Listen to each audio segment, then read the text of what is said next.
Por isso eu coloco esse tema, exortação apostólica. Não é minha, não é da Assembleia de Deus. O Espírito Santo colocou no coração do apóstolo Paulo para que ele exortasse a igreja acerca do assunto que nós vamos falar aqui hoje. E é sobre isso que nesses próximos instantes nós falaremos.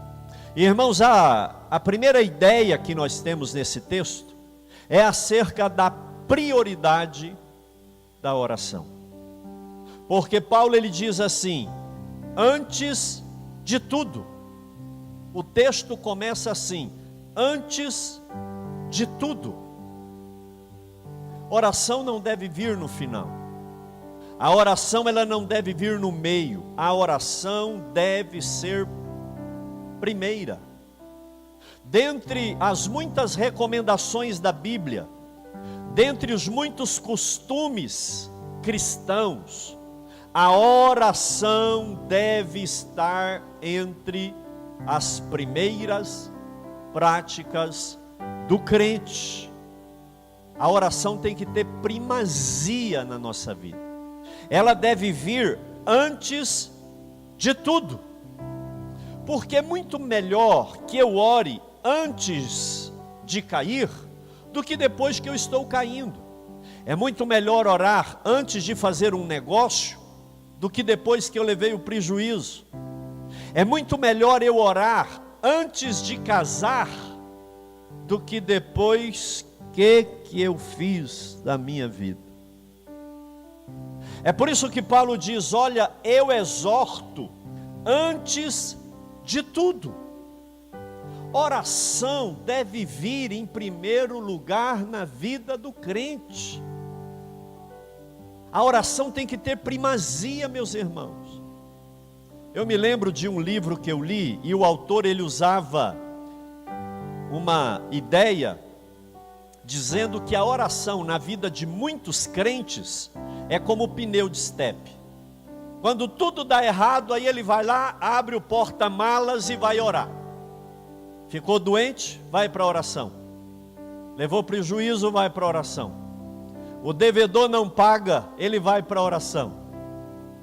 Tem que fazer uma cirurgia? Ele vai para a oração. E esse autor ele diz: ao invés de encararmos a oração como um pneu estepe de um carro, a oração tem que ser o volante desse carro. Você não sai em um carro sem volante, porque você dá a direção para esse carro através do volante. A oração ela não deve ser o pneu estepe que eu uso quando há um problema. Ela deve ser o volante que dirige a minha vida. E por isso Paulo nos exorta dizendo: antes de tudo, ore. Quando ele escreve aos Tessalonicenses, ele diz: orai sem cessar. Irmãos, a oração está presente na vida de todos aqueles que triunfaram. Eu posso dizer aqui, especialmente na vida de Jesus.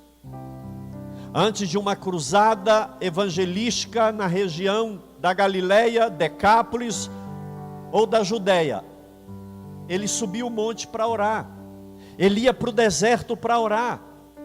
Antes de começar o ministério dele aqui na terra, depois que ele é batizado, a Bíblia diz que ele vai para o deserto e fica 40 dias em jejum e oração. Antes de qualquer coisa, Jesus orava. Isso é muito claro quando ele vai para o Getsemane. Antes de ser entregue e carregar a cruz, sabedor que ele era que ia acontecer. Olha aqui, sabe qual foi a última coisa que Jesus fez? Foi para o Getsemane. E lá ele chorou, e ele orou, e ele clamou, e ele transpirou de tanta intensidade na oração. Lázaro estava morto, Ele chega na porta do sepulcro e determina, tira a pedra. Quando eles tiram a pedra, ele faz uma oração. Pai, eu sei que tudo podes. E depois de ele se dirigir ao Pai, ele determina, Lázaro, sai para fora. E aqui Paulo, ele recomenda-nos, dizendo, antes de tudo, ore. Ore. Antes de relacionar-se com a namorada e depois casar, ore. Case, depois relacione. Antes de estabelecer uma sociedade que de repente começa a dar problema, ore antes. Antes de vender, antes de comprar, antes de disciplinar um filho, antes de mudar de casa, antes de fazer uma viagem, antes de tomar uma refeição, ore, porque a oração deve ser prioridade na vida do crente.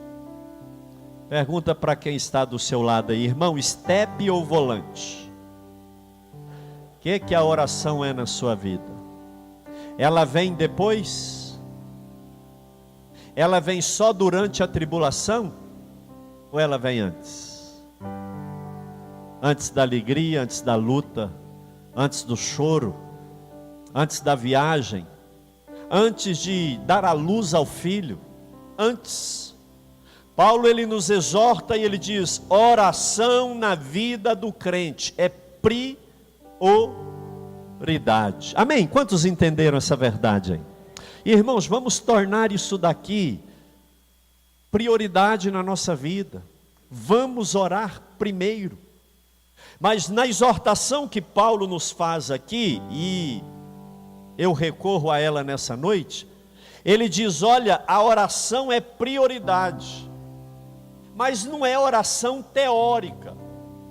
E, irmãos, esses obreiros do altar aqui não tem muitos. Tem ali 1, 2, 3, 4, 5, 6, 7, mais um ou outro que está aí disfarçado, né? Que não sentou aqui na cadeira dele. E um outro tanto que está ouvindo através da rádio ou depois pelas mídias sociais. Olha aqui, qualquer um deles eu poderia chamar aqui e falar assim, pregue sobre oração. Eles têm esboço de oração na Bíblia.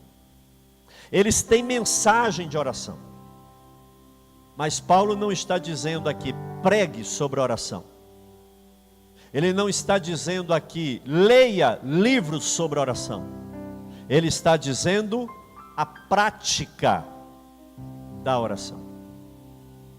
Porque oração é um tema e um assunto extremamente prático. Saber a importância da oração na teoria, aqui, não resolve. Oração tem que estar aqui, oração tem que ser realizada.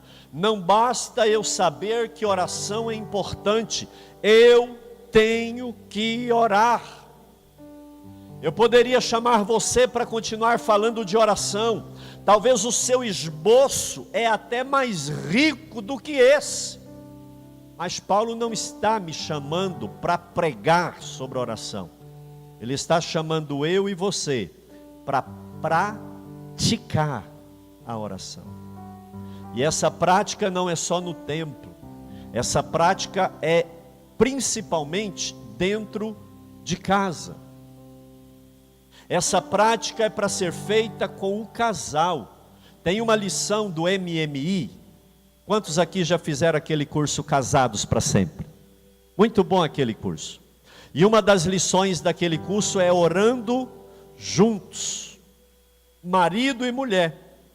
Qual a importância de orar junto?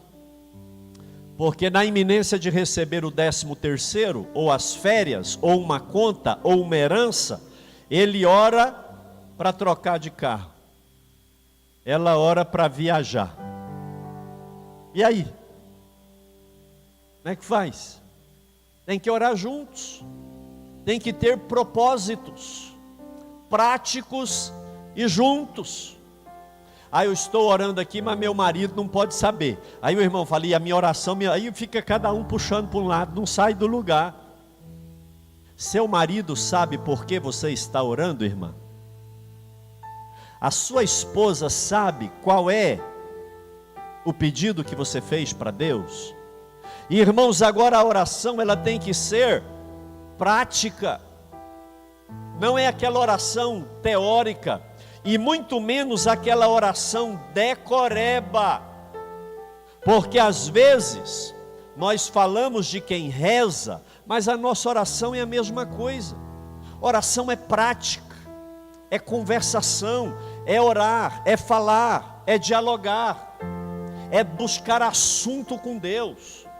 Isso na prática. Eu posso estar em pé, eu posso estar de joelho, eu posso estar andando, eu posso estar dirigindo, eu posso estar trabalhando. Não importa como eu esteja, eu preciso estar com o espírito ligado em Deus. Isso é uma vida de oração na prática. Surgiu uma situação, eu oro, porque a minha oração é prática. Deus, qual é a sua vontade para a minha vida? Antes de responder, antes de fechar um negócio, antes de tomar uma decisão, ore na prática. Ore. Deus, o Senhor tem isso para mim? Se o Senhor não tiver, eu não quero. Você tem coragem de orar assim? O melhor negócio que você tem diante de você, mas você vai dizer assim: Deus, se não for da vontade do Senhor, eu não quero. Prática, prática. Nós precisamos praticar a oração, irmão. E a raridade não é livro, não é mensagem de oração. A raridade é a prática da oração. O reino espiritual do mal, ele não importa com o tanto que você sabe sobre oração, mas ele treme de medo com o tanto de oração que você tem. Tanto de depósito diante de Deus em oração. Agora, oração é prática. Oração é realização. É fazer. E às vezes não precisa nem palavras, gemidos, lágrimas, suspiros, são orações. Irmãos, nós temos melodias maravilhosas na Bíblia que são orações. Na harpa, oração. Salmos, a Bíblia está cheia de orações. Você pode marcar as orações da Bíblia, de Jeremias, oração de Daniel, oração de Jesus, e fazer aquela oração lendo as orações da Bíblia. Mas precisamos praticar a oração. A oração tem que sair da teoria na nossa vida, e quem nos instiga a isso é o apóstolo Paulo. Pouca oração, pouco poder. Nenhuma oração, nenhum poder. Muita oração, muito poder da parte de Deus. Nós precisamos praticar a oração, não é? Isso é igual uma atividade física. Quando você está destreinado, você vai na academia e fica todo dolorido, é difícil, né? Mas à medida que você vai praticando, aquele peso já não é tão intenso como no início. 5 minutos passou tão rápido. Gente, já tem meia hora que eu estou orando, nem percebi. É prática. Agora, se eu não pratico, eu fico só na teoria. Nós precisamos praticar a oração. E aqui nesse bojo, olha só o que Paulo diz: use a prática, não é? E ele diz assim: ore para reis e autoridades. E ele usa uma série de de sinônimos para dar ênfase na oração. Ele fala de súplica, oração, intercessão e ação de graças. Alguns dizem que o que Paulo queria era dar ênfase na oração. São sinônimos. Outros já vão além e fala que súplica é oração específica por algum motivo. Então eu quero orar por isso. É uma súplica, eu vou pedir isso. Oração é um termo geral, que eu oro, eu adoro, eu intercedo, eu suplico, eu faço tudo. A intercessão é quando eu oro por alguém ou por alguma coisa, não é? E ação de graças é gratidão, é agradecimento. Então eu posso orar pedindo algo específico, eu posso orar de maneira geral, eu posso orar por alguém ou alguma coisa, e eu posso orar agradecendo por algo. E às vezes a minha oração, ela tem tudo isso, ela tem todo esse pacote. E Paulo coloca assim: orem por todos os homens, mas orem pelos reis e autoridade. Paulo, para que orar? Todos os homens já estão reis e autoridades, mas ele diz: orem por todos os homens, pelos reis e toda a autoridade. Diga assim: eu devo orar por toda a autoridade. Não é se eu gosto ou se eu não gosto, é autoridade, eu tenho que orar por aquela autoridade. Pastor, mas para que eu tenho que orar por essa autoridade? Para ter vida tranquila e mansa. Tranquilo, tranquilo, sereno, manso. Escute aqui. Vida tranquila e mansa. Vida quieta, sossegada. É diferente de uma vida agitada. A gente pode ter uma vida agitada. Correria. Pastor, correria. Correria. Você já viu aquela pessoa que está tranquilo, sereno, harmonia? Irmãos, é muito mais fácil adorarmos a Deus, é muito mais fácil termos comunhão e uma vida de adoração quando está tudo tranquilo, tudo tranquilo. E Paulo diz assim: ore pelos reis e pelas autoridades, para que você tenha vida tranquila e mansa. Preste atenção no que eu vou dizer aqui agora. Nem sempre a igreja teve vida tranquila. Nem sempre os crentes tiveram vida tranquila, nem sempre.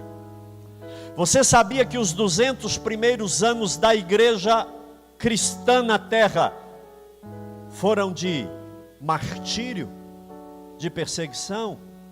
Você sabia que foram 2 longos séculos em que os crentes não podiam dizer que eram crentes? Para identificar, hoje a gente encontra o irmão, abraça, grita a paz do Senhor dentro do banco, na rua, na praça, não é assim? Ô irmão, paz do Senhor. O irmão está passando de carro, o outro está na calçada, ele põe a cabeça para baixo: paz do Senhor, irmão, Deus te abençoe. Não, teve época na igreja que se o crente fizesse isso, ele era morto na hora. Tinha código, o jeito de mexer, de apertar a mão, de fazer um desenho na terra. Identificava que era crente, que era cristão. Porque o povo não tinha vida tranquila e nem mansa, era vida agitada, era vida de martírio. Quando eu e a pastora Simone fomos no Coliseu Romano, lembra, amor? Eu emocionei muito dentro do Coliseu Romano, porque ali foi cenário de muito martírio, irmãos. Se você encher a mão de terra ali, você está pegando sangue seco de crente. Porque eles queriam fazer espetáculo no império, eles pegavam os crentes e punha lá para lutar com um gladiador, um guerreiro. Só que os crentes choravam e o caba vinha e rachava a cabeça deles, cortava o pescoço, transpassava com uma flecha, uma lança. Irmãos, a história registra que eles dependuravam crentes em estacas e botava fogo, só para ver os crentes morrer gritando.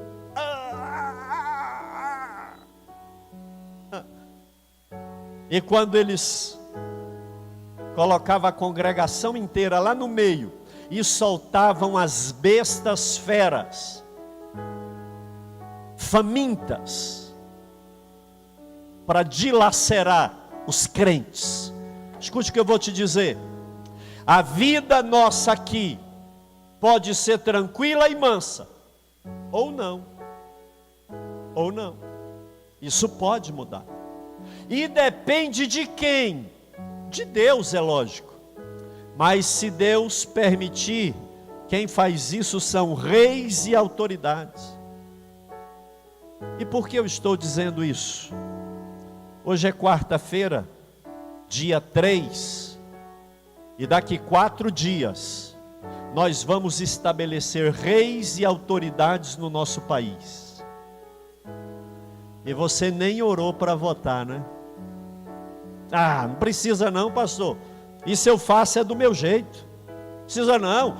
É quem me ajuda e eu ajudo. Antes de tudo. Antes de tudo. É preciso orar. Deus, o Senhor está de acordo com isso aqui? Deus, é isso que o Senhor quer para a minha pátria, para o meu país? É essa autoridade aqui que depois eu vou ter que orar por 4 longos anos? É isso que o Senhor quer? Irmãos, Paulo manda a gente orar. É prioridade. É prática. Pelos reis e autoridades. E eu quero... Tudo aí, ó, é sinônimo, nós já falamos isso. Dia 7, nós vamos escolher as autoridades. Quais? Um presidente da república, só um. 27 governadores, sendo que um deles é de um distrito. 26 são estados. 81 senadores da república, 2 do estado de Goiás. 513 deputados federais, 1.059 deputados estaduais e distritais. Tudo autoridade. Esses aqui vão fazer leis. Ó, Senado, deputado e deputado. Eles vão criar as leis. Esses aqui vão executar as leis que esses aqui fizeram. Reis e autoridades. Esses criam, legislam. Esses aqui executam. Eu quero te convidar para que nos próximos 20 minutos nós oremos pela nossa nação. Dobre o seu joelho.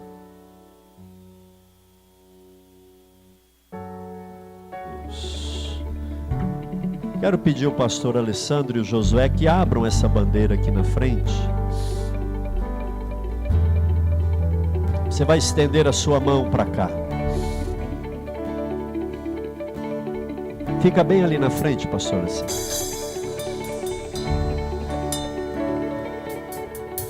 Estenda a sua mão. Vamos fazer um ato profético aqui. O Brasil é um país... Olha aqui, o Brasil é um país que tem muitos partidos. O sistema brasileiro favorece ao multipartidarismo. É legal, não tem problema. Mas o Brasil tem uma bandeira, que não é de partido. É a bandeira do Brasil. Vamos orar pelo Brasil? Vamos orar pelo Brasil? Sem paixão, sem partidarismo. Estenda suas mãos e profetize sobre essa pátria. Oh Deus, oh Deus, oh Deus. Oramos pelo presidente que será eleito, Senhor, pelos senadores, pelos governadores, deputados federais, estaduais desse Brasil.